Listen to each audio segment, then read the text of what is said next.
All right, boys, boom, baby, we're live. Welcome, Tokyo Crypto Show, episode 170. We are live, and it's going to be a great episode here because we're going to be talking about the 6 charts that get you crypto rich. And if you're paying attention to things right now, the Solana ETF just went live today. A couple of million went into that. Only one ETF, but the fact that it got a lot of traction day one compared to like the Bitcoin ETF when it started dumping the first day. We are seriously heading into a new place, cryptocurrency, TradFi, and so much more. But don't forget, July 21st, we got the Masculine Empowerment Network. It's a whole new system set up coming up for you boys. Sit tight and take a look at this. We'll be right back.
おい、久しぶりだな。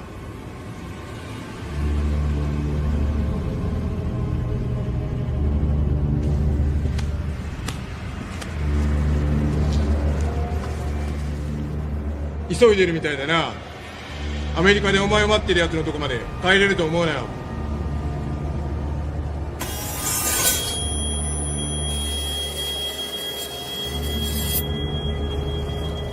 もう終わりにするか。死ねよお前。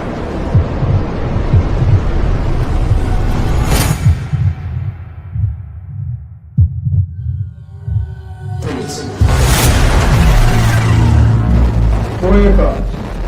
これか。やばいよお前。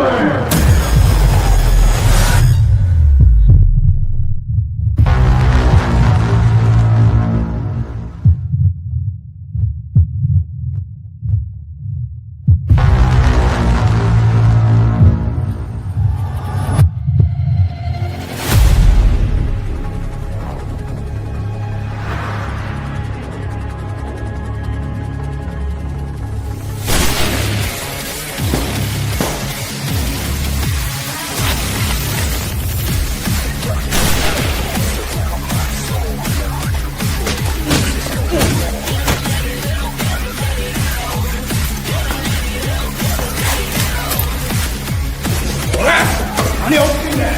どうだこら。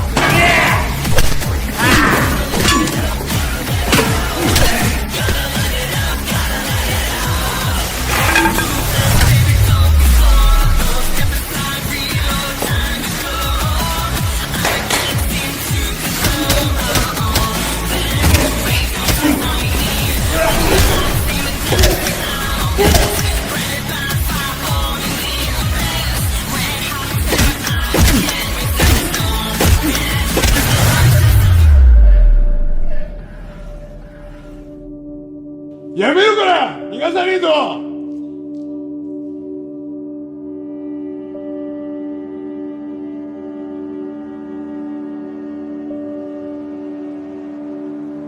もう終わりだよ。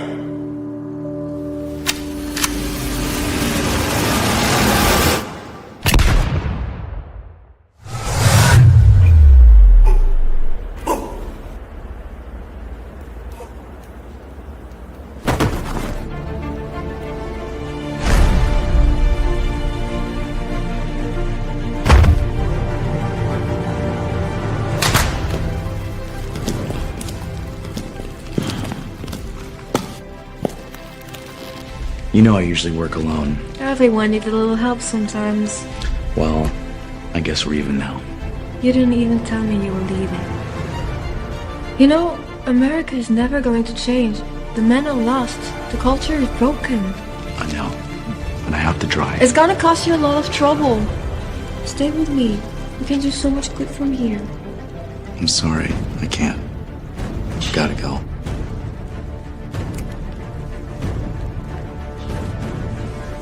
Fine. Then I'll come with you. Let's go. It's time to fight.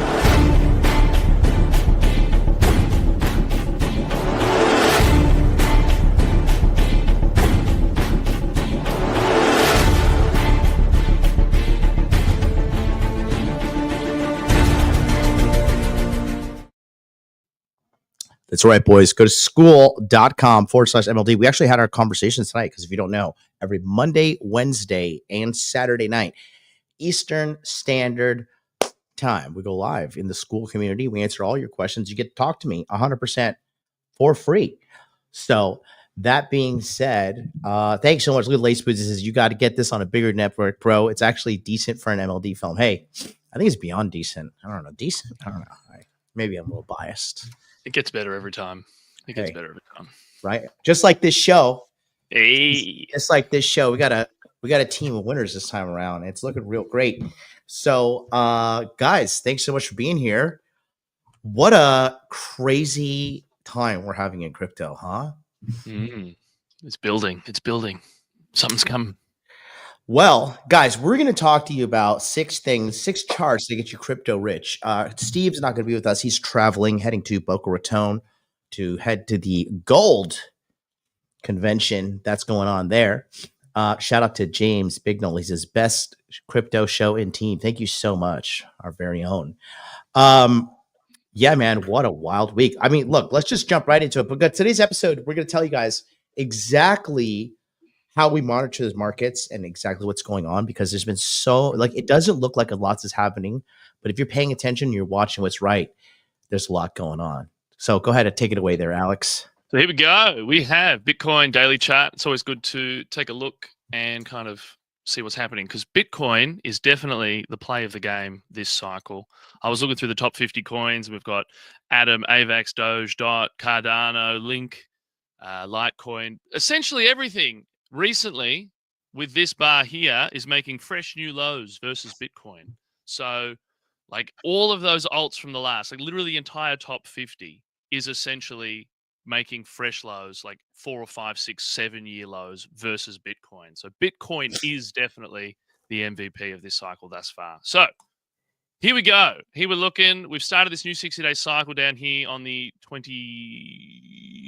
of June. 5th of June. And we came up, we made a high, and we broke down lower. And that, of course, means that we have a technically failed cycle kind of structure, which would mean most of the time you would end up finishing at or below where we started. The consideration we have now is just there is so much institutional buying. It is absolutely ridiculous. And so the question is, well, is there institutions who are just going out of their way absolutely to push price down while they desperately try to pick up the last little bit before we explode? Or is there something else going on? At the moment, the macro, so the weekly, the monthly chart is looking so nice. It's looking completely, 4-year cycle to the T, peak in Q4. So we sort of got to lean to things are still looking pretty good. Things are still bullish. So here we are. We're on day 26 or thereabouts. Here we go, or 28. Just started a few hours ago. So we've just launched up to 109, and that is just before we have our all-time highs. So at this stage, this is kind of, do you want to jump in? Do you not want to jump in? I would say don't jump in. Just wait. Because if we break all-time highs, then this baby's launching. We're not looking back. We're hitting the 130s, and from there we can hit the 150s. From there we can hit the 180s. So on an all-time high break, you can just fire the clip off. Just get in. At the same time, currently, while this looks really, really, really positive, it is technically a lower high. We've still got a lower high. So unless we get a follow through here, we could just come back down to the bottom of the range. Below 100K, just buy, man. Just buy. Because in a bull market, you buy the dips and you also buy on the all-time high breaks after a lot of consolidation. So we're looking good. I've got these lines here. These are just the previous weekly cycles. So the blue one's the one we just had. This was November, and then it was Donald Trump inauguration. And here, so like election inauguration. And this was the one previous. So we can already see we were absolutely outpacing ferociously. We did a whole 52% in one weekly cycle. So now we're looking here. We're setting up quite nicely. We haven't even, like the previous weekly cycle hasn't even caught up to where we're at currently. So this is still looking very fine, very good.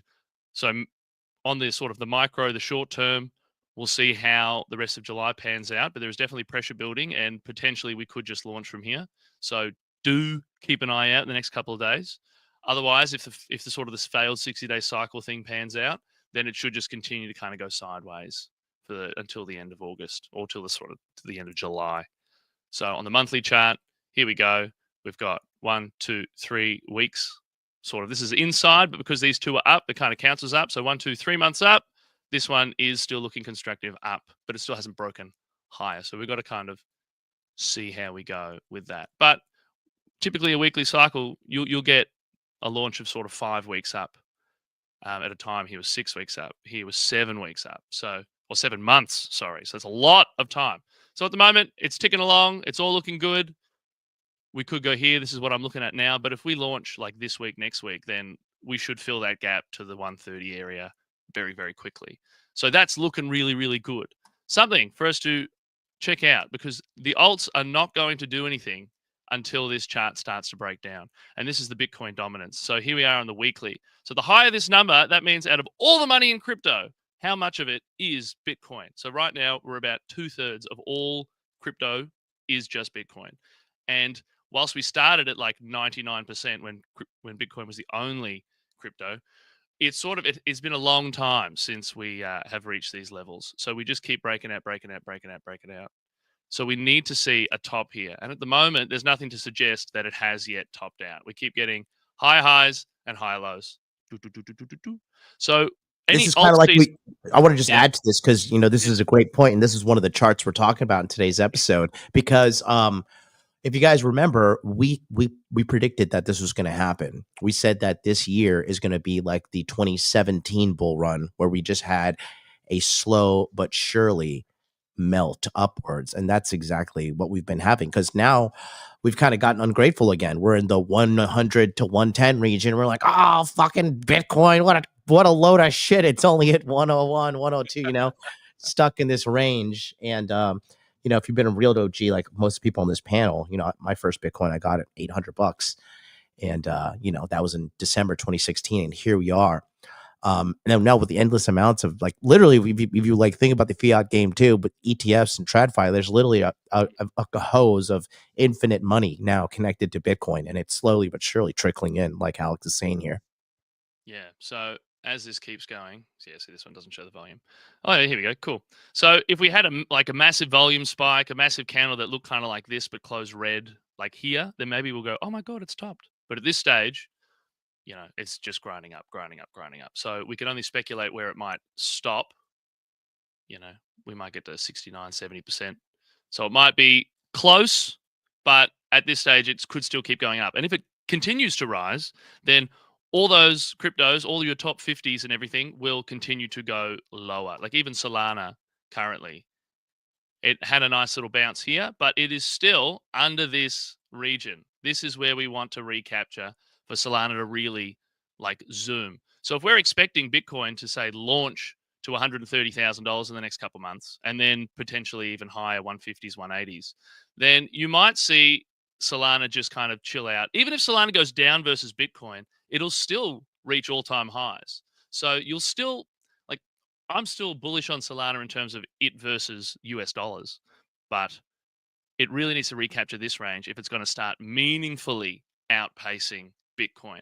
So if someone came to me and they had absolutely no cryptocurrency whatsoever, my advice would just be, my hashtag, not financial advice, would be wait for the all-time high break and just get in, or wait for a dip below 100K and then get your position. So same for Ethereum. Bitcoin is now stabilized. Stabilized here. Not really much meaningful outperformance. Some people are saying, well, finally, it's going sideways. So now, everyone's beaten Ethereum up so much that surely it'll get, its time in the sun. Well, I'd prefer to wait until it is, up here and well and truly in the sun before taking any big bets on Ethereum. So we'll just have to wait and see. But this case where Ethereum is currently going sideways is much better than many other charts versus Bitcoin. They're just making lows, lows, lows, lows, lows. Now, that said, Ethereum has done nothing but make new lows versus Bitcoin for like the last, 3 years. So, it's not that much of a W for Ethereum at this stage. But that's what we're really looking at. We're looking at this. What will Bitcoin do? Will it break the all-time high? It's looking like it wants to at some point this year and then continue up. So that's really great. But will it do it now, or will it just continue to do not much as all the institutions suck up some more and more and more? So we shall see. If you look and you find any altcoins that are starting to move, pay attention to those. FWOG is one that is not. FWOG is just sitting here and dicking around, and a lot of things have been pushing up and this has not been. I'm quite sad about this guy. So, see you later. But yeah. Oh, it's going to close everything. Just leave it. So in terms of the charts, that's basically where we're at. Ethereum's just sticking around sideways. We had this kind of top pattern here that then broke down, and that was, oh no, it's come back up. Cool. We want to see follow through. So at this stage, you can sort of see everything is kind of not doing much. They're just kind of grinding sideways. We've got the Solana ETF, which is really great. $12 million inflow in day one. Very nice. Last week, I talked about this sort of diagonal here that we just weren't beating. And now, poof, we've beaten above it. Great. So now Solana can start doing something. Very nice. It sort of escaped this this diagonal line that it just couldn't shake. So we'll see what happens. But once again, we might be doing nothing. But that doesn't mean that it's bad. It's actually looking very, very good. This is looking beautiful. The weekly's looking beautiful. It all just comes down to all-time high or below 100K. Either of those, beautiful buying times. If you're buying and selling here, you probably will get chopped up and lose money. So, if you're not positioned, just chill. If you are positioned, just chill. This market is actually being very, very good to us right now because, we've been doing this show like all the way back here. And so if you don't have some sort of position now, then I'm not sure exactly what you've been doing. So it's all looking good. It's all looking good, basically. And we've got more stuff to talk about around other crypto stuff, but chart-wise, that's where we're at. Great stuff, man. Thanks so much. Dude, StreamYard has been so weird. Okay, there we go. Yeah, great stuff. So, like I said, today on our list, we're going to be talking to you guys about. It is a pretty simple yet comprehensive list. Now, Alex was talking about one of the main things, which is Bitcoin dominance. Okay.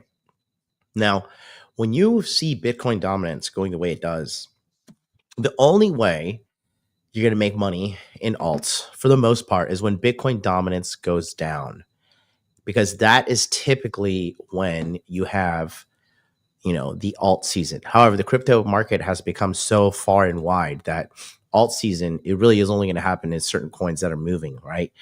Like example, if you take a look here, this is when the Bitcoin dominance kind of topped out at this point, 65.35, and it just dropped about 3%. So from the it looks like about this May 8th down to May 12th, we had a 3% drop. And if you take a look, that's when the market kind of did really well. A lot of alts that were moving. I think that even FWOG was moving at that time. And the Solana Pepe meme coin FWOG. What I've noticed too is that's the thing you want to be looking for, right? Because moving forward, there is just going to be like a lot more. Yeah, if you take a look here, I'll show you guys real quick. Oh no, did my computer freeze? Oh god. Okay, good. All right. It froze for like a second. I freaked out.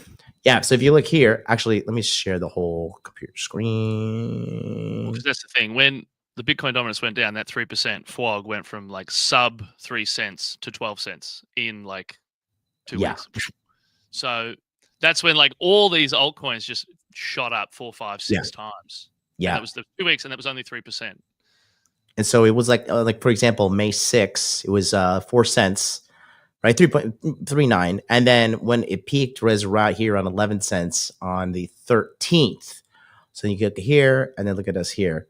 That's pretty much precisely when it bottomed out, is when FWOG went up.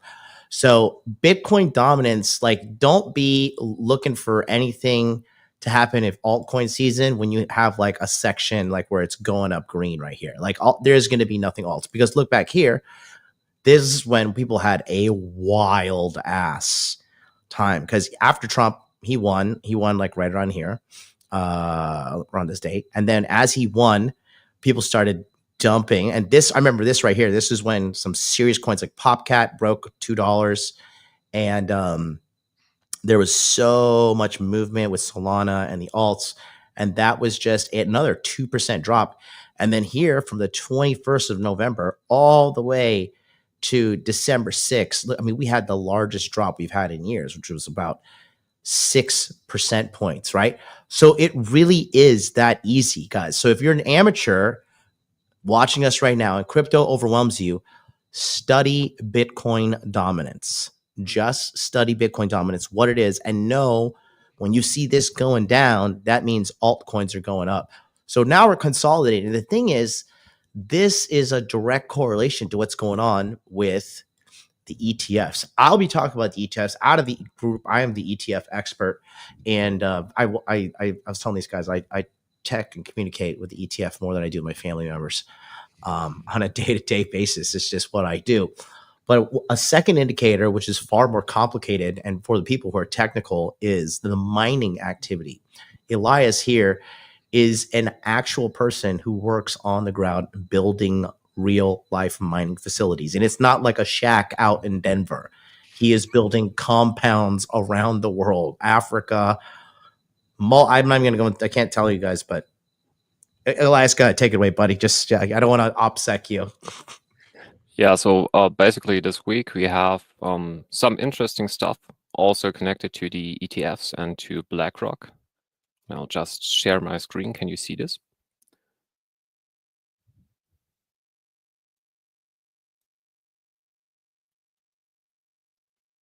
You're good to go. Okay, perfect.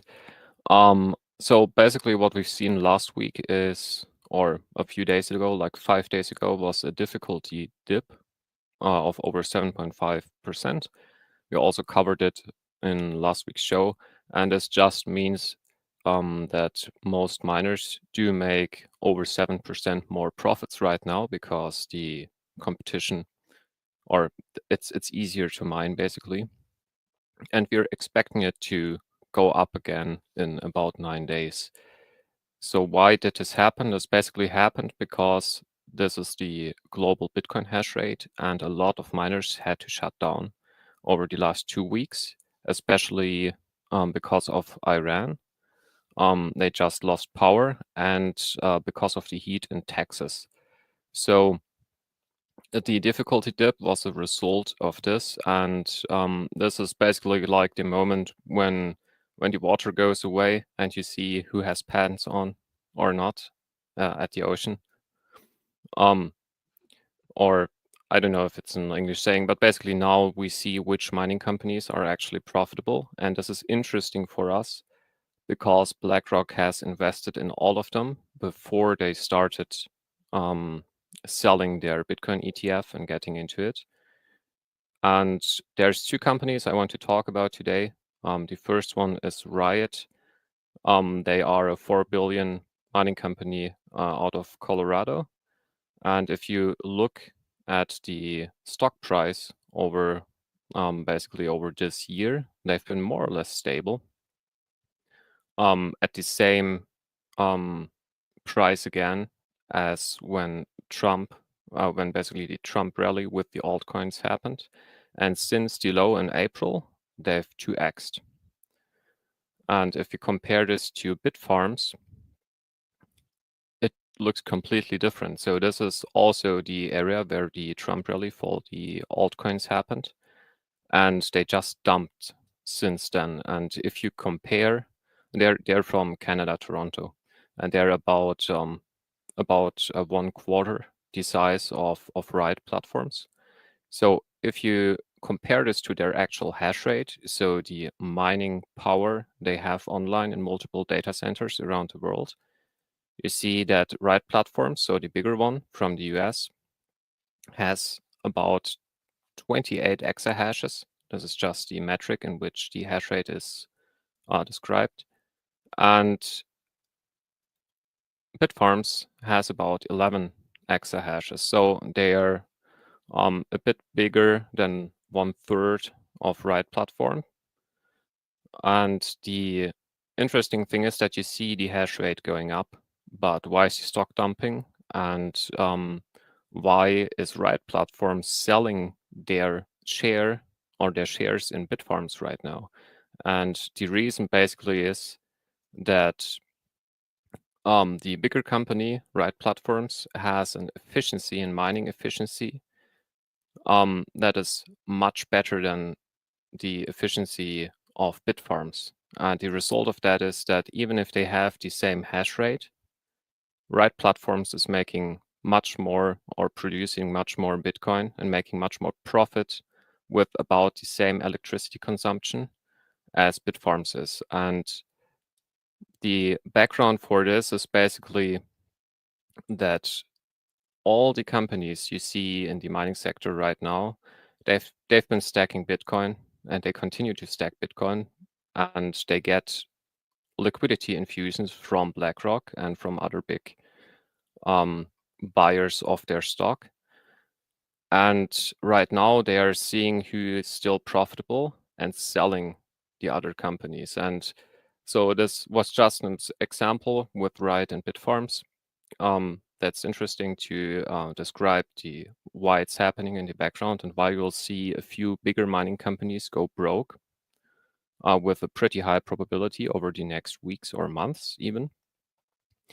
And in case you have Bitfarms stock or it's included in some ETF or cumulative index you own. That's of course not financial advice, but if you have Bitfarms in there, I personally would get rid of it. So the ticker is BITF. And the long-term effect of this is basically that you see the debt financing of mining companies going up a lot. So this is the Q4 of 2024. This is the latest public data I have on them, and this is only rising.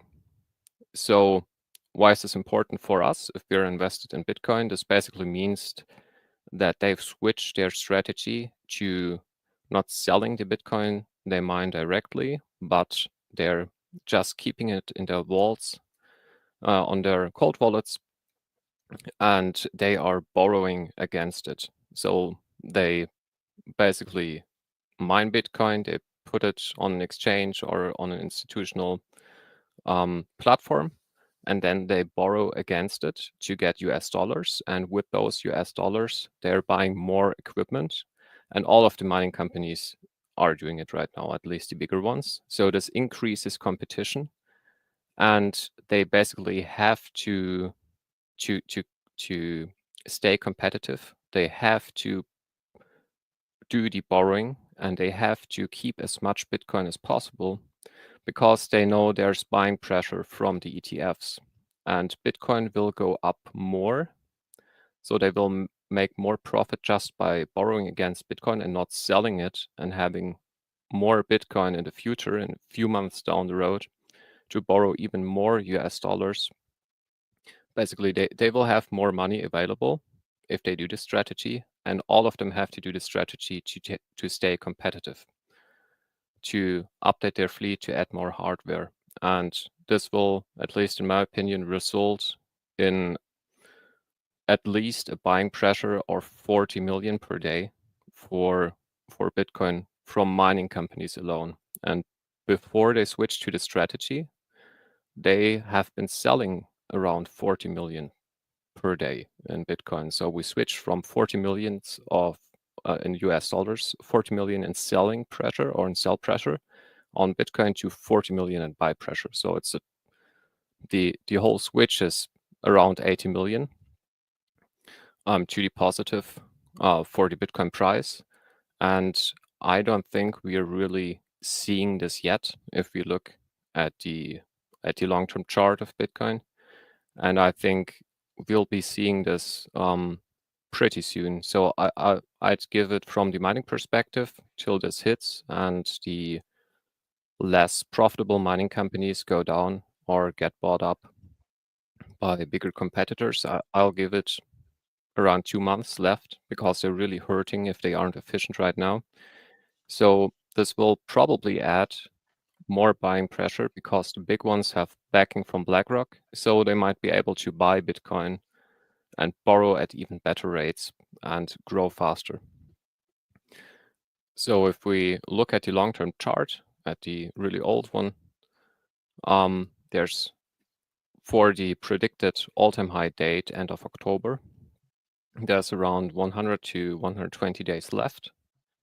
And if we look at how much price appreciation this would be with the target date based on the trend continuation pattern, this would be around 0.6% per day. So that's quite realistic in my opinion, especially if you add something that adds money basically in the same area of 1/4 to half of the buying pressure the ETFs have been adding on average over the last 6 to 8 months, then that seems really realistic to me.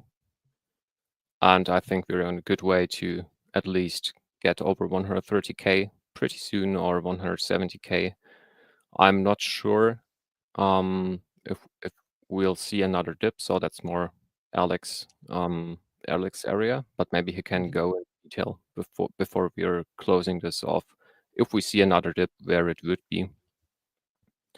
And one thing to finish off with is basically one coin I think that might be interesting, or might get more interesting the nearer we get to the all-time high would be BNB, so Binance coin, because in the past we've seen that when Bitcoin goes down, it stays really stable compared to Bitcoin. So this right here is basically the orange chart is the Binance coin price in Bitcoin.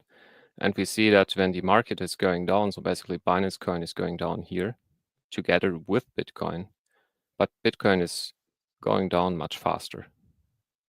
So Binance or BNB has proven in the last bear markets at least, or in the time from where we dropped from the all-time high to the bear market, which usually lasts 1 year or has lasted 1 year in the past, that you can basically switch into BNB. You still go down, but you have something that holds much better than Bitcoin. And I'm saying that this might be interesting in the future because Binance has grown so much internationally and they have a burning program. So it might be that if we see a less severe dump during the one bear market year, we might be looking at in 2026, that Binance coin is pretty much stable or goes up. Yep, and that's basically it from me. Good stuff, man. Like I said, you know, there's just like there's so many predictive measures in crypto that if you really know how to like align the stars, as well as having some fundamental understanding of what's going on in the market and what narratives are carrying what, you truly can make money. It takes time. It's a skill set. I think everybody here is, I mean, you know, James been in TradFi in this whole world for like, you know, multiple decades. He's been in crypto for, you know, quite some time as well. And as the rest of us here as well, you know, so it takes time, but I just can't tell you how much of a high ROI it is to become an expert in cryptocurrency, because nobody knows what the fuck they're talking about. But if you do, like, you can seriously make a lot of money because it's really just you versus the idiots. Now that institutions are getting involved, it's still it's like a little bit of a harder game, but it's still kind of easy because if you look at everything that's going on, I just got the ETF numbers for today too. And we know, like clockwork, we'll talk about that in my section, but James is going to talk about global liquidity because, you know, James has been a great addition to the team in the sense that he actually brought the whole perspective to us about global liquidity. And the chart has been eerily like almost identical, right? Now that BlackRock and the institutions are involved, because of the Bitcoin BlackRock ETF, it's a whole new asset class. And the name of the game with assets is to inflate their value with fiat. That's how our whole monetary system works. So James, take it away, my friend. And what you got? Yeah, so let me share some stuff here. One of the things we discussed in our private chat group was the unemployment rate and how unemployment rate affects the Fed's decision to lower the Fed funds rate, or the commonly known as interest rate, right? So let's kind of look at some of these things and kind of connect the dots here. I think that'd be good. Where is that? Let me share screen. Okay. Can you guys see this? You're good to go. Okay. So the Federal Reserve, or the Central Bank of the United States, has actually two mandates that are set by Congress to promote maximum employment and stable prices. As we know, for last a few years, this has been the issue, right? The stable prices due to all the money printing that's been going on, and that's been kind of showing up, as everybody knows, the inflation in all the prices of the goods and services that everybody buy and consume, right? And I remember a few years back when I was in Chicago, burrito bowl from a Chipotle you could have gotten for $8-9 burrito bowl with a drink at Chipotle. I went back last year for work, and it was $16 for a breathable with a drink. It is ridiculous, right? So you're like, okay, so they've been fighting this stable price portion, but now we got to look at this promote the maximum employment part, right? Because as we know, the inflation has been pretty stable over last a few months. So now let's look at the employment. Stay here, let me present.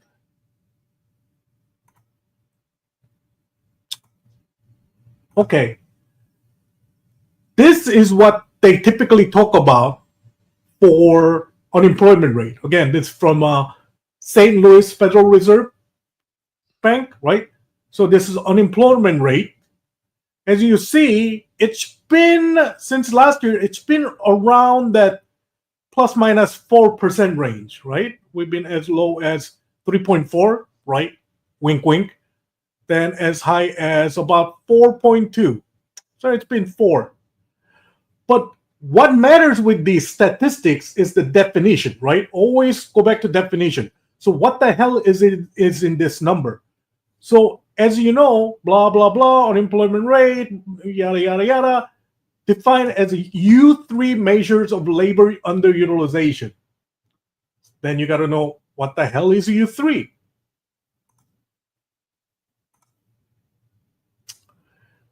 U3, labor underutilization, or official unemployment rate, is a labor force that is unemployed and actively seeking work, which means these people are looking for jobs, right? But what if you're not looking for jobs because you've been out of work for more than 6 months, a year? It's not included in E3. What if you were underemployed? Let's say you were working for Microsoft, working for Xbox division, and they just laid off 8,000 people, and you just got a job at Arby's making roast beef sandwiches. Well, that doesn't affect this U3 rate because you just got a job.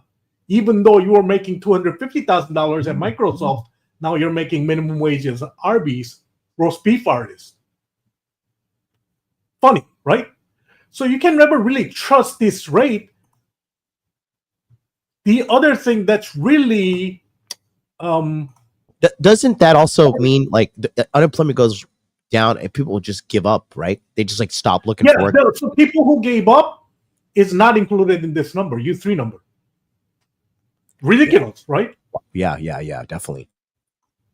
So it's all fake and better gauge of unemployment is this ADP number, which is private sector job number. Remember what we learned from the whole, Biden-Harris administration debacle was that they were spending money, federal money or the taxpayer money, to employ all these people for federal government to pad the employment number, right?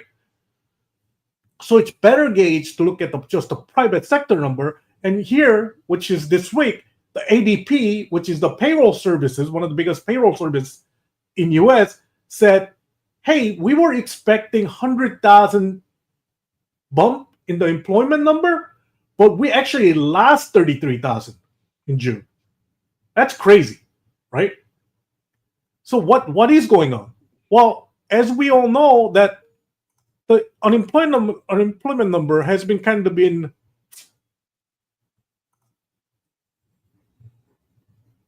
going up in real life, but the Federal Reserve is not acknowledging it because first thing is that unemployment number is lagging, right? Again, there's a huge data lag in federal how Fed collects and analyzes the data, right? But from news, all these high-paying jobs are getting cut. Here, last year, we saw more than 150,000 tech jobs. These are good six-figure jobs across 550 companies getting laid off. This year, for 6 months, 22,000 jobs getting laid off, right? Look at this. Microsoft pretty much laid off all its Xbox division, 9,000 employees. And those aren't like, minimum wage jobs, right? Again, going back to that U3 definition, it does not include underemployed people, right? I saw something to add to this too, James. They also have about 14,000 H-1B visa applications put in.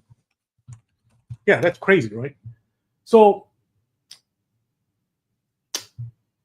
one of the things here, I'm going to share with you guys some of these, right?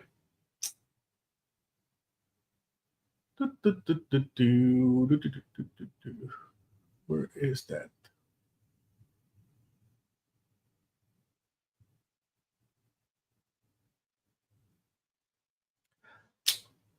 I also like about how that every country is pretty much bending the knee to the tariffs as we predicted. Canada dropped their digital tax on America because listen, America, we have the upper hand. We got the money. We got the people. We got the dollar. We got the Bitcoin too now. I mean, it's a good time to be in the United States. I tell you what, it really is a good time.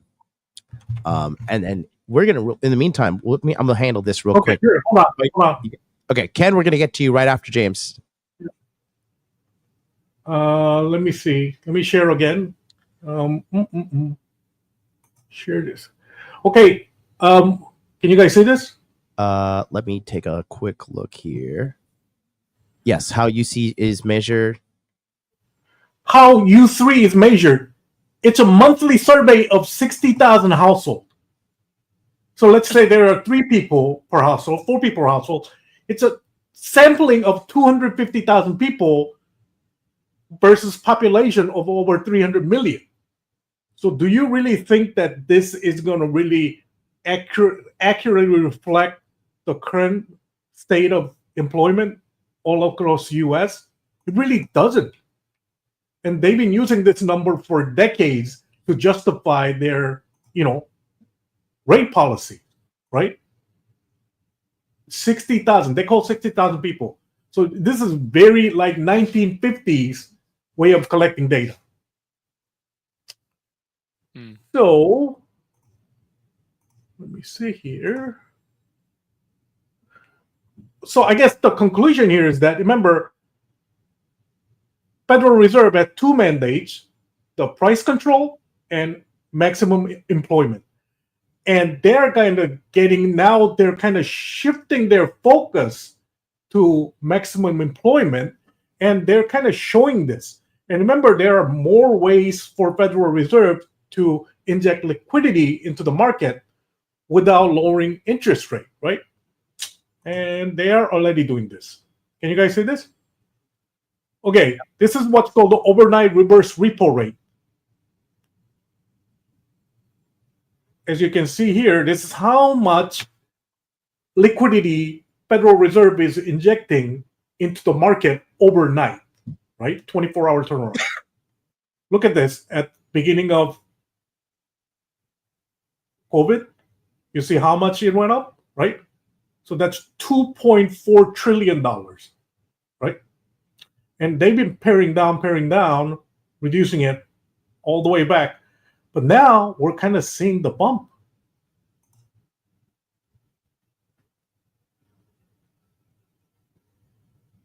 And this is where, okay, a little bit, technical here, where the banks take a loan, overnight loan from the Federal Reserve for liquidity purpose while using their assets as a collateral, right? So banks are saying, hey, we need liquidity. So Federal Reserve is slowly injecting liquidity behind the scene without lowering interest rate. So remember, going back to our macro thesis is that as the global liquidity goes up, it's going to raise all boats, including the risk-on asset, which is crypto is part of, right? And as you can see, Grandpa Jerome is signaling that, hey, I'm open to lowering rates in July. And what's a poly market probability of July rate reduction? Oh, pretty high now, right? Is it? No, I really, last time I checked, it changes on a daily basis. Give me 2 seconds and I'll pull it up, but I'm pretty sure it was pretty bad. Yeah, no, it's still no change, 76%. Let me pull it up, okay. show you guys. I think it's going to happen in September. But yeah, back here, James, you were right. Around May, we had like a 53% chance. But with the whole tariff thing, yeah. And it just seems to me like this fucker's playing politics, if I were to be honest. Because if you look at September, that's the first time we actually have a little bit of hope. But it looks actually, Jesus, even that flipped. So yeah, looking good. Looking at 60%, 25% or 20 basis point cut, and then October looking like another one there. But something's got to give. I find it comical that Trump is saying they're going to fire this guy when they can't. They literally cannot fire him. Yeah, he's. I think his term is over May of 26. So we'll see. Couple of other crypto-related news that should be pretty big and it should be on your radar. Deutsche Bank said it's going to launch crypto custody service in 2026. One of the biggest bank in Europe, right? So they're jumping in. Figma, which is a design software company, files for IPO. And look at this, about $100 million of Bitcoin in their balance sheet. Interesting, right? Oh, yeah. When are we starting our Bitcoin company, Treasury? Yeah, we should. Okay. The other thing on the non-Bitcoin news, Kraken and Bybit are starting to utilize Solana as the 24-hour tokenized stock trading. That's crazy. Yeah. So now, remember, a lot of these cryptos do not have use case, but now you're seeing some of the use case in real life. It's starting.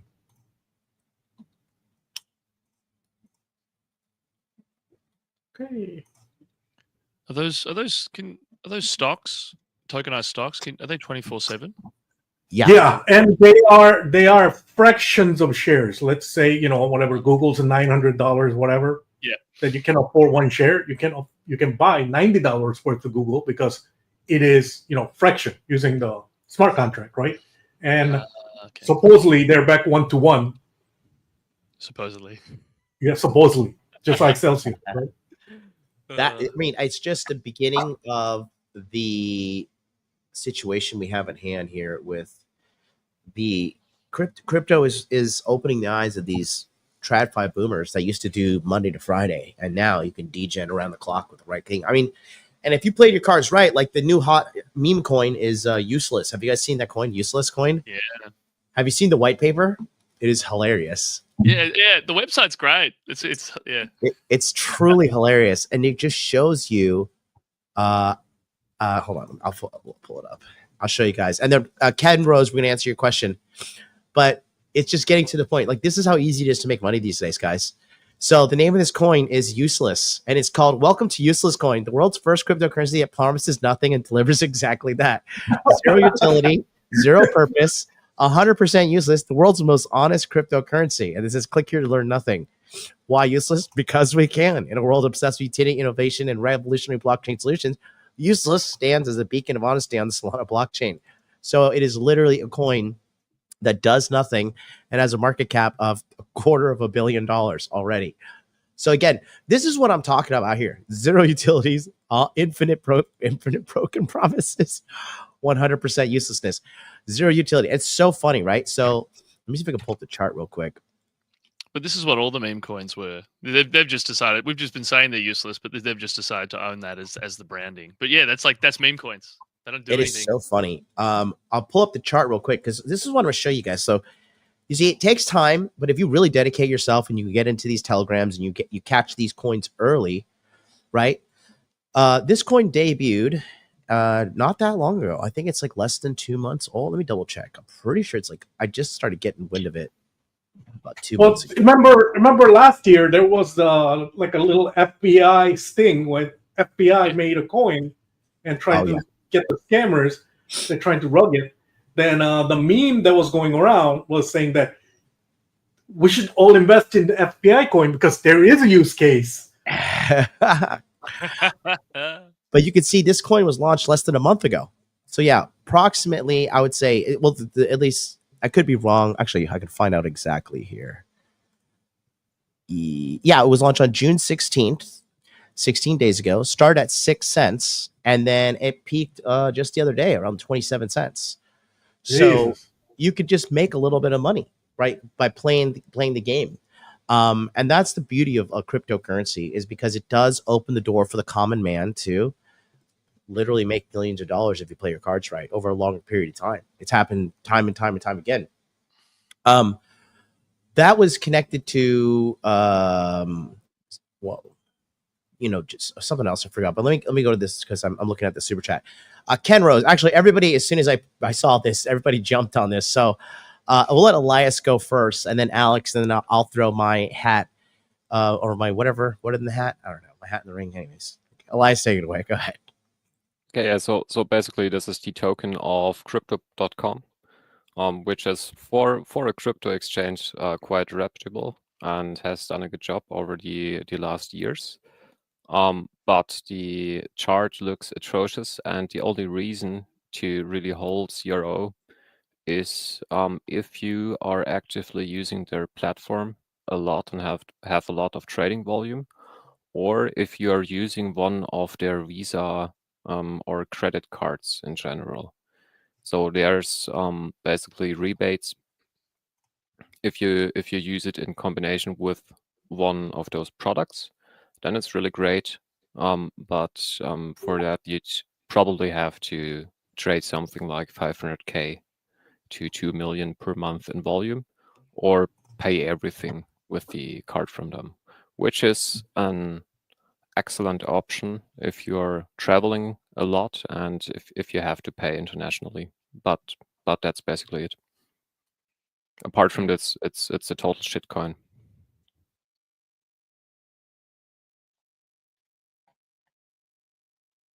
Yeah. Well, I've just dropped the chart on there, John. There If you you go. can check that. So look, you're looking at it and you go, well, it seems to be at the lower end of the range here, but it just gets worse the further out you go. And you just kind of, oh, okay. Oh, okay. So here we are, around like the lowest it has kind of ever been, this kind of territory here. Look, you're going, oh, it's made a higher low here, but it's just doing nothing. It's just doing nothing. If you had the bear market, boom, and you bought in and you're at 5 cents and now you're at 8 cents and you've held it for 2.5 years. It's kind of like, So you're telling me there's a chance? yeah. So it's just kind of there you go. There you go. This has performed. I mean, it depends when you bought it, but it's it's done worse than Ethereum has. Yeah. It's just like, look, and it's it's in the top 50, I think, and it's just not doing anything. I will just give a very layman's term explanation from my side, Ken. And Ken, thank you for always being part of the show. Real quick, okay? So this is basically your barometer. This is basically your temperature stick for any cryptocurrency. Okay, this right here, if you take a look, this is the market cap. So it looks like we peaked at around 17 billion, right? In Q4 of 2021. If you're looking at your cryptocurrency now and it hasn't broken all-time highs of the last bull run, you're cooked. You're cooked. Like if your coin is not outperforming the last bull run, it's a scam, and you're better off buying useless coin, because at least you're throwing your money down the trash. But these people, like I said, it's a great company, of the official crypto sponsor of the UFC as well. Great company, crypto.com, but great company, it's like Alex Baldwin, like good father, fuck you, go home and play with your kid, nice guy who gives a shit. You're a crypto, make fucking money or fuck off, right? That's the only number, go up or get the fuck out of my face. That's the crypto mantra. So you're betting on it, doing, what the current market cap right now, and don't take this personally, Ken, we're saving you money, trust me. The current market cap right now is 2.5 billion. So you're basically hoping almost for a 10x, like a little short of like a 7x, to get back to all-time highs. You're better off looking around and just buying something else than that, or just like DCA into Bitcoin and just hold on for the ride. Yeah. It's also a good example of exchange tokens in general. So a lot of exchange tokens have three things. They reduce trading fees if you hold them on the exchange. They give you some kind of bonus or rebate with credit cards or other functionality. And they bind you to the platform. So from the exchange side, this is basically like if you do KYC and do the identity verification, you invested more into your account. So the probability of you buying in the future goes up. Same is true with these exchange tokens. And the problem that arises from them long term for price is that a lot of people are on those exchanges and they just buy a few because the exchanges are pushing their own token into the face of every user right after sign up most of the times. Yeah. 100%. And then you have like 2 million people or 2 million users on this exchange that are still active and holding this token just because they get some exchange fee reduction. And then the price goes up. And you have 2 million people that are active on the platform and that get the notification that their token just moved up and they just dump on you because it's so many. And that's also the reason why the price is so high. And you can see this like a company selling stock, but just for crypto. This is for exchanges, their own token usually was and still is a way to get funding while they're growing and building up their platform Yeah. and getting more users. So, Just like Elias said, to me, it seems like it's a lot of it's a good way for insider or the employees of the exchange to cash out, right? So can it go up? Sure, BNB's up, right? I mean, but BNB is one of the biggest exchanges, and by using BNB, people do get discount on the trading. So but some of these smaller exchanges, I don't know. I think there's a better tokens to invest your money in. Yeah, way better. So whoever told you that's a good coin, block them because they're going to cost you a lot more money. Real quick, so I'm going to talk about two things. All right. I am like MLD, the ETF whisperer. This is all I watch. Like some guys live and breathe by the charts. I live and die by the ETF numbers because, BlackRock controls the world. They run the whole show. And if you take a look at some stuff, like first things first, let's check the hot off the press. The BlackRock numbers are in for today. Well, BlackRock numbers. Okay, so today's Bitcoin ETFs. I predicted this, and we've noticed a pattern. We're going to bring it up right now. Everybody across the board has purchased today, except for, interesting enough, so IBIT had $4 billion in trading volume today, but zero inflow. So, James, I'm going to need you to stupefy that for me. But Grayscale, 35 million in the inflow. Grayscale Mini, 17 mil. Easy with the 10. Bitwise with the 65, Arc Capital 83 million, HODL with the 5 mil, BTCO with 10 mil, and then Fidelity with a whopping 184 million. They're the number two, but IBIT is number one. Now, what can we infer from this information here, James? The fact that they did $4 billion in volume, yet no price action, or no. Remember. When you say inflow, it's a net number, right? It's inflow minus the outflow. So when more money is coming in than going out, it's net inflow, right? Mm-hmm. So it's saying that if there was no net inflow for IBIT, which means as much people cashed out, at the same level as people that dumped the money in. So it doesn't mean there was a zero inflow. It just means there's a net zero inflow, right? So people were selling as well as buying, and it kind of evened out. Oh, wow. Yeah, that's wild. But one thing that I have noticed so far, so in the month of May, BlackRock alone had $5.5 billion of net positive inflow, as James has just said. Mm-hmm. in the month of July, they had, I think it was about 3.5, 3.8, if I were to be precise, of inflows as well. And then last week alone, they had $1 billion. And what I've been noticing, it's only 2 months in a row now, but on May, they had all those inflows. And then in the last month of May, all the ETFs dumped. Now we had a crazy June, billions of dollars flowing in. And then yesterday, for no reason, we had a dump. But when I was telling the guys last night, I'd pull up the chat, but then we get banned. I was telling the guys last night that the inflows will start again today, and they have. And I think they're playing the smart long game. You know, while everybody's worried about the war, this, that, peasant crap, BlackRock and these people are acquiring the scarce asset, and that is Bitcoin.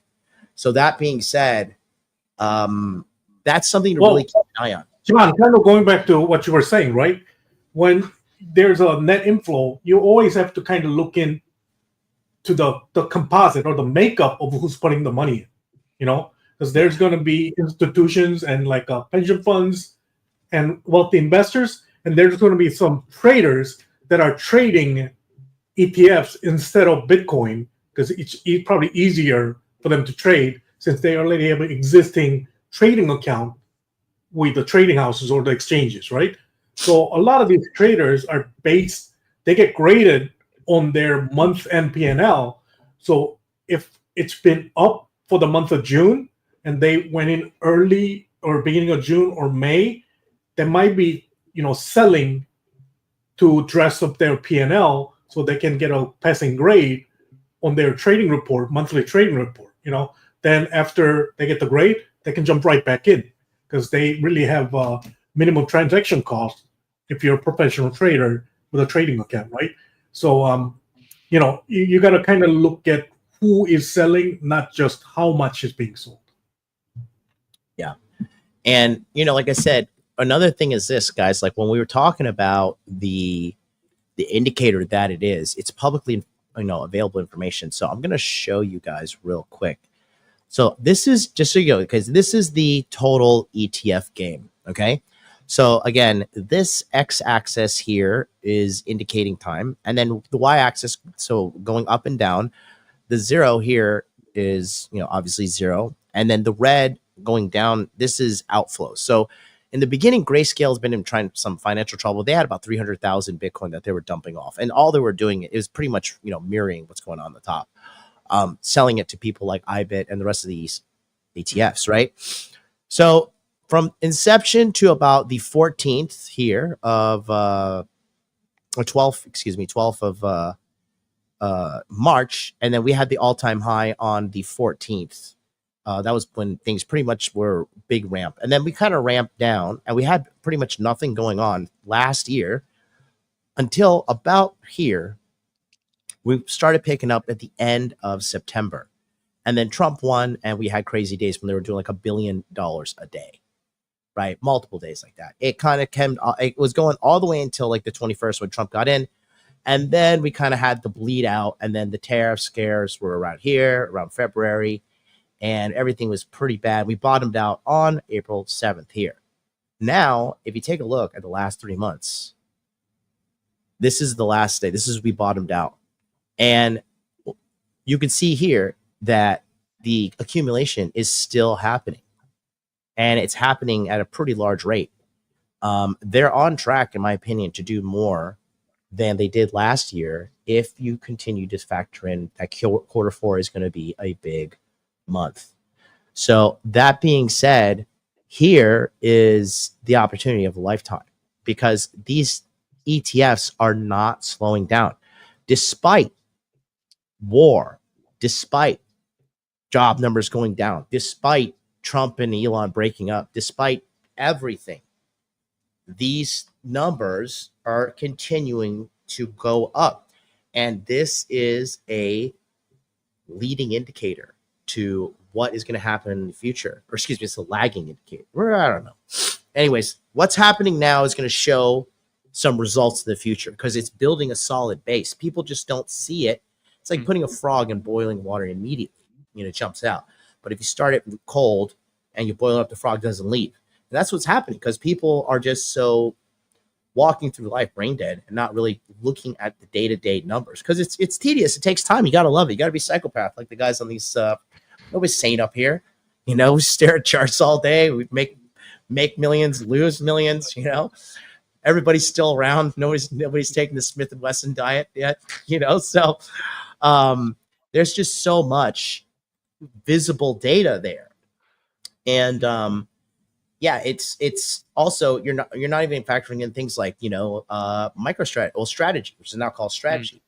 They're making gigantic acquisitions. Metaplanet, which is, if you look at Metaplanet and the stock, you want to make the easiest money in your life, buy Metaplanet stock because they're just replicating the MicroStrategy platform in Japan. And just so you know, I lived in Japan for 10.5 years.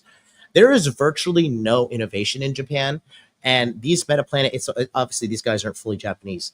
They are taking what's left of that old Japanese money because there's a lot of Japanese boomer money, tons and tons and tons of it.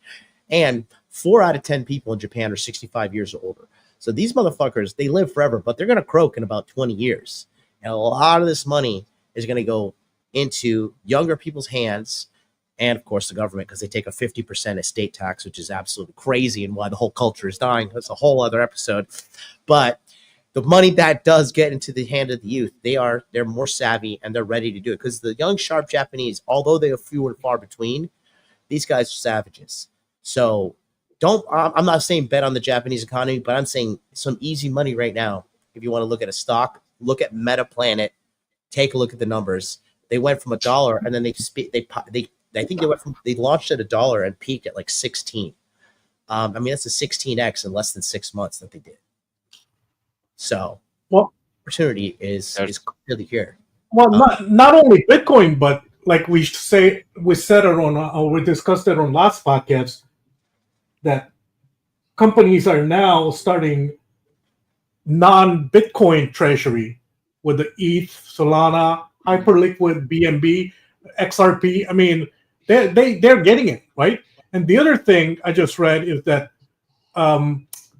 BlackRock Bitcoin ETF, IBIT, now has more revenue generating for BlackRock than their most popular S&P 500 index fund, right? Yeah.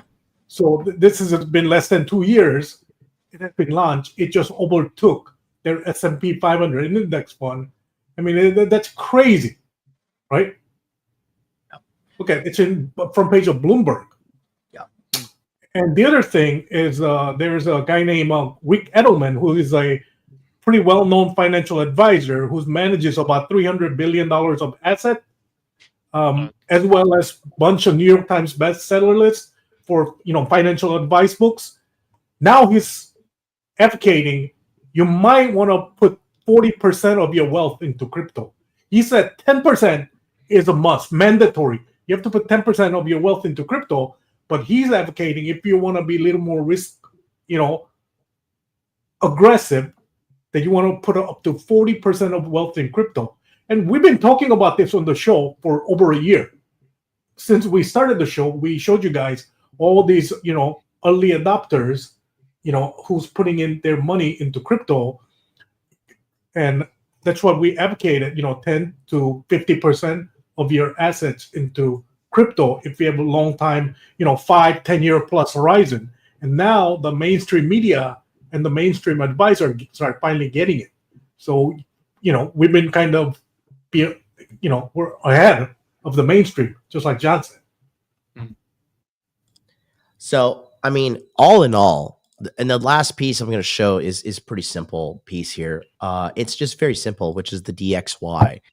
Now, this just shows you how strong the dollar is and what you want to see. And this is part of Trump's plan too, because you can see the DXY kind of peaked running up into the inauguration, and then it's just been tanking, which is honestly, it's actually good, and because that makes the assets inflate, because a strong dollar typically sucks away from assets. When this continues to drop, the price of assets is going to go up. So, like I said, by watching these indicators that we mentioned to you guys today, you could totally have like a really, really big leg up on the average person who is lazy, uneducated, and has no idea what they're talking about when it comes to crypto, to be honest with you. That's why you talk to the average person, they're like, oh yeah, crypto's a scam. It's like, really, how much do you pay attention? And you actually dig and you realize like the majority of people have no idea what they're talking about. Well, no 99% of crypto is scam. Yeah. What's that? 99% of crypto is scam, right? It is. Just got to find Hey, the right one. it's Bitcoin, so it can't be 99.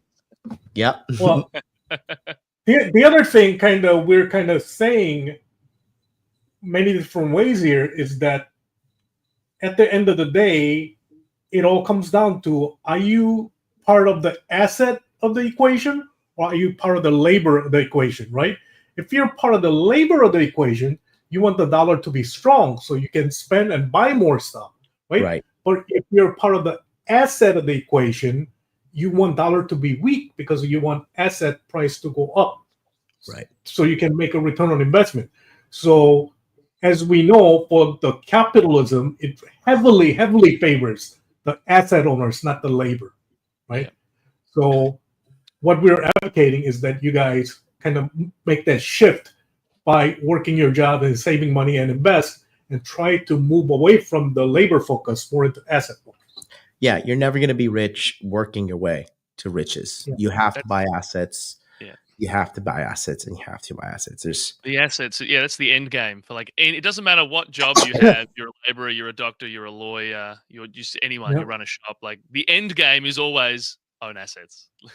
Yeah, and it all ends at the same. And Warren Buffett says that in his farewell speech, is that he and Charlie Munger and a lot of the boomer investors got this huge return because of the government, money printing. They said we own the risky asset, and because of the government money printing, all this asset rose, kept appreciating year after year. And a lot of their return on invested capital was the inflationary price, right? So, and I don't think this money printing is going to stop anytime soon. So, get on board the asset train. good stuff. You boys. always, yep. I just wanted to add, you always have this double dipping effect, basically. When inflation goes up because they're printing, more people are fleeing from the fiat, in this case US dollars or whatever currency you have, into assets. So asset prices are being pushed up by people that are fleeing from the currency, and they are pushed on paper because the currency is inflating and losing its value. Yeah, use your time and energy and use that labor to acquire asset so you can make that shift. Yep. You're never going to work your way to financial freedom. You got to own your way there. That's going to do it for us today, guys. But listen, man, I'm telling you, boys, if anything is anything, keep an eye on the ETFs. It really is the greatest indicator of our time, in my opinion. It's a whole new tool to look at. And you got to understand that these people are not slowing down. The amount of money that's been flowing. What do you predict, James? Because this is getting insane. This is breaking all records in history, right? In TradFi history. Remember, there's a couple of things we talked about, right? We said first was that the liquidity is going to keep going up because there's going to have to be a refinancing and money printing, right? And our initial thesis was that total crypto market cap of around $8 to $10 trillion at end of 2026. I know we're about halfway there. We're around right under 4, right? And I think the money printing is still more to come, as we saw with the Powell saying that we might start cutting here in September, right?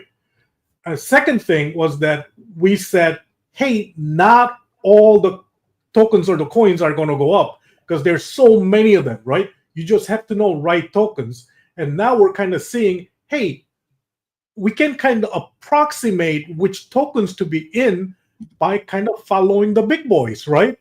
Bitcoin, ETH, Solana, BNB, XRP, Hyperliquid, all these ETFs and treasury companies, they're no fools, right? They done already research, right? They already paid hundreds of thousands of dollars for financial advisor and proprietary research on these companies or the research firms, so they know what to buy. So maybe we should just follow them, right? Because there's millions and millions of doggy poop coins or whatever. I'm not saying, do not buy meme coin, but limit your meme coin exposure to maybe 5 to 10% of your total bag, right? You want to gamble, go ahead, but just don't bet the house, right? So then, psychopath yeah, have 100%. Yeah, then meme coins. Like we said, be patient, right? It will go to 10 trillion, but does that mean it's going to go up every day? No, it might go down all the way down to 3 trillion, then it bumps back up to 10 trillion, right? Just be patient and have your trading plan and know your risk and exit point, and when you're going to get out on the downside as well as upside. Mm-hmm. So that being said, I forgot. I want to give you one more closing piece of information here, guys. So last year, okay, in 2024, the total amount of inflow to the ETF was $35.6 billion. Okay. Now, as of right now, on this year, we're at 15.2 billion. Last year at this point, we were 17.5 billion. So we're behind schedule, but we also had a gigantic dip and outflow in like March and let me precisely tariff debacle. Yeah. Yeah. Actually starting in February, or no, actually looking at the chart here, actually, let me pull it up for you guys at home. You can see, we had the outflows drastically. I mean, we had a pretty big bad day here, $500 million at the beginning of the year.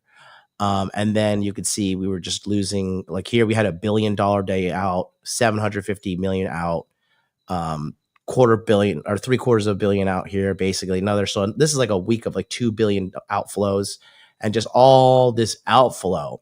So if you look here at the 3 months, like we have basically made the majority of the money so far in this little small segment. Cause like I said, in January, we only had this little quadrant here, although we're pretty big days. This was like a 900 million, 970 million. So that's about 3 billion right there. But then that basically all got canceled out here. So we are, if you just look at look at this data, like we are stacking despite, like it was said, there's so much strength in this market. And I'm just going to go full conspiracy theory. I think they scared people of the tariffs, scared people of the war, all that stuff, so they can tank the markets and buy, because every time the markets go down, they bounce right back up. And it's not like it takes like weeks. It's like the next day. So God knows what's going to happen. It is a little alarming that IBIT went 2 days in a row not buying. Maybe there's going to be a new terrorist attack or something. Who knows? But people say, what's it, a website? If you just Google BTC ETF inflow, you can find it, or you could just ask Grok. Do not ask ChatGPT. ChatGPT's data is up till December 2024. It's terrible. But Grok is up to date. Grok is better at STEM as well. ChatGPT is like a woman. Grok is like a man. ChatGPT is good at like feelings, planning, decorating, all that gay shit. Grok is like, vulgar. It's math, science. It's image gen. It's way faster. You can ask it to make like sexy bikini girls on Grok. ChatGPT says no. I tested this myself. So that being said, I mean, sexy bikini girls like that too. Fucking ChatGPT takes forever. But that being said, I think we're going to probably have a pretty wild Q4 because also, finally, I forgot to show you guys this, but remember I have the Kaito AI. Couple things here. Bitcoin has lost a lot of its dominance in regards to mind share. This is an aggregate of what all the cryptos are being talked about on X and I believe Telegram as well. This is really wild because Bitcoin used to be at the top percent, like, 12, 15, 13%. Kaito themselves, they're on some bullshit. They made their own thing. I think they're hacking into this just to make money because there's people who run Kaito are pretty lazy pieces of shit, if I be honest. Their customer service is terrible. They're arrogant and they're just very lazy idiots. But if you look here at the narratives too, so AI has consistently been at number one. DeFi has made a tremendous comeback at 19%. Memes didn't even get this high of a percentage. Memes are falling. Alex Becker's eating his own words. We're talking about GameFi. ZK roll-ups and stuff. I mean, it's just too technical for the average person to understand. But DeFi coming back is, I don't think any of us had that on our 2025 crypto fucking bingo card. Yeah. So that being said, guys, there's just so much to be paying attention to. And then you fellows watching us right now, James had to go. He had a hard out. But for you guys watching us now, I just want to tell you, if you're watching us right now when it's not sexy to watch crypto and you're strategizing and you're making some plays, you're going to make some money in Q4. Personally, I believe so. I think everything is just being pushed to the end of the year. And the biggest thing is, looking historically, Bitcoin has always made its all-time highs in Q4. It always happens, like I said, and if you look at the data between October and November, they call it help me out here. What do they call it? Uptober and Moonvember. That's the slang for the months. They call it Uptober and Moonvember. December is kind of, I think we had 2017, we had a big one. That could be like what we're going to have this year. But that being said, I just think patience is the game. Patience is the game. If you're in Solana meme coins, it's all dependent on Solana. Solana's got to move. Solana's about as heavy as Bitcoin, man. Honestly, I think Solana's heavier than Bitcoin because, Bitcoin's moves, but like Solana, just like you have to fucking move a mountain to get Solana to go up $20. So we'll see though, with the Solana ETF being launched today, had a couple $1 million flowing into that. There's going to be more Solana ETFs. We're still early to the ETF game. So that being said, boys, there's no retail. Yeah, that too. RIP retail. And the market's just stretched too thin.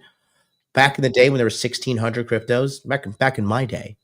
Okay, you guys remember MadeSafe? Was it called MadeSafe? What was it? Safe Moon. I love that one. No, not MadeSafe coin. The NFT thing.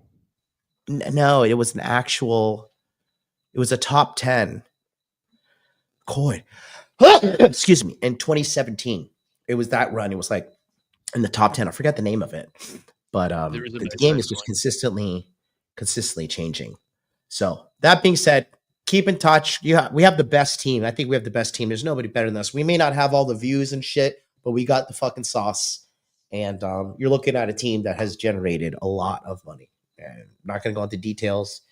We all lost everything in the boating accident. It's devastating, but we'll recover one day. Nice. Shades. So until then, we'll see you guys next week. Peace out.